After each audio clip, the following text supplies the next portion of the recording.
লৰা আছে চোৰ আছে মোবাইল চুৰি কৰিছিলে মোবাইল দোকান হয় মোবাইল দোকান নহয় মোবাইল দোকান আছে তাত এতিয়া ইয়াক আনিছে ইয়াতে আনিছে মোবাইল দোকানত মোবাইল চুৰি কৰিছে মোবাইল চুৰি ইয়াতে চুৰটো এতিয়া আটক কৰি ৰাখিছে চুৰটো ইয়াত আটক কৰি ৰাখিছে না জায়গাটোৰ নাম কি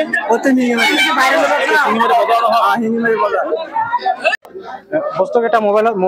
মোবাইল আছিলে বহুত কাষ্টমাৰে বনাব দিয়া বস্তু আছিলে এইবিলাক মানে কাষ্টমাৰে বহুত প্ৰব্লেম কৰি আছে কাষ্টমাৰে এটা মোবাইলবিলাক লাগে যাৰ 1 টকাৰ মোবাইল তাক মানে কৈছে যে মোৰ 50,000 টকাৰ মোবাইল 20,000 টকাৰ মোবাইল এনেকুৱা কৈ আছে কাষ্টমাৰে এতিয়া মই ক'ৰ পৰা দিম মই সৰু এটা দোকান মোৰ গোটেইকেইটা বস্তু লৈ গৈছে এতিয়া মোৰ হাতত ইমান পইচাও নাই কাষ্টমাৰক ভৰি দিব নোৱাৰোঁ মই এতিয়া যেহেতু চুৰটো ধৰিছে এতিয়া বস্তুখিনি আপোনাৰ মুখলৈ উদ্ধাৰ কৰি দিব লাগে হয় হয় মোৰ বস্তুকেইটা উদ্ধাৰ কৰি কাটৰ আহ্বান জনাইছে হয় হয় সেইখিনি বস্তু আপুনি উদ্ধাৰ কৰি দিব লাগে উদ্ধাৰ কৰি দিব লাগে আপুনি ৰাইজৰ হাতত চুৰি আছে না হয় হয়